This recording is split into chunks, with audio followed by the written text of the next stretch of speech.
मेरे सारे भाइयों जेड मॉडल टॉप मॉडल आप सब लोगों ने देखा वीडियो पे। रुकेश भाई हैं, नागराज भाई हैं, भैया कर्नाटका से आए हैं, भैया तमिलनाडु से आए हैं, दोनों मेरे फॉलोवर्स हैं, मेरे बड़े भाई हैं। भाई को इतना शानदार गाड़ी दी, ये भी दी और साथ में 2 गाड़ियां और भी दी हैं। तो जानते हैं नागराज भाई से दोनों से कि कैसा लगा मेरे से मिलके, गाड़ी कैसी लगी, मेरा नेचर कैसा लगा।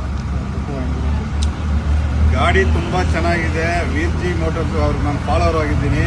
ಅವ್ರ ಹತ್ರ ಯಾರು ಬಂದರೂ ಗಾಡಿ ತಗೊಳ್ರಿ, ಒಳ್ಳೆ ಗಾಡಿ ಕೊಡ್ತಾರೆ, ಒಳ್ಳೆ ಜೆನ್ಯೂನ್ ಪರ್ಸನ್ನು, ಬಂದವ್ರನ್ನ ಚೆನ್ನಾಗಿ ನೋಡ್ಕೋತಾರೆ. ಗಾಡಿ ಒಳ್ಳೆ ಇಷ್ಟ ಆಗಿದ್ದು. ನಿನ್ನೆ ನನಗೆ ಬೇರೆ ಗಾಡಿ ಕೊಟ್ಟಿದ್ರು, ಆ ಗಾಡಿ ನನಗೆ ಬೇಡ ಅಂದಿದ್ದಕ್ಕೆ ನನ್ನ ಇಲ್ಲೇ ರೂಮ್ ಹಾಕಿ ಊಟ ಎಲ್ಲ ಕೊಡಿಸಿ ಇಲ್ಲೇ ಸ್ಟೇ ಮಾಡಿ ಅವ್ರು ಇವತ್ತು ಒಳ್ಳೆ ಗಾಡಿ ನನಗೋಸ್ಕರ ಹುಡುಕಿ ಚೆನ್ನಾಗಿರೋ ಗಾಡಿ ಕೊಟ್ಟಿದ್ದಾರೆ. ತುಂಬ ಸಂತೋಷ ಆಯಿತು. ಮತ್ತೆ ಇನ್ನೂ 2 ಗಾಡಿ ತಗೋಬೇಕು ಅವ್ರ ಹತ್ರ, ನಾನು ಬಂದು ತಗೊತೀನಿ. ತುಂಬ ಥ್ಯಾಂಕ್ಸ್. நாங்கள் ஒசூர்லேருந்து வந்திருக்கோம் நண்பர்களே. ஒசூர்லேருந்து யாராவது பார்த்தா வாங்கிக்க, நல்ல ரெஸ்பான்ஸ் இருக்குது. விஜி பிரதர் வந்து ரொம்ப ஃப்ரெண்ட்லியாக இருக்கார். நேற்று நம்மளுக்கு வண்டி செட் ஆகலை, ஆல்ரெடி அட்வான்ஸ் போட்டு அந்த வண்டி வேணான்ட்டோம். மறுபடியும் எங்களுக்காக தேடி வந்து இந்த வண்டி எடுத்து கொடுத்துருக்காரு. ரொம்ப நல்லா இருக்கும் வண்டி. Thank you sir, thank you very much. Ram Ram.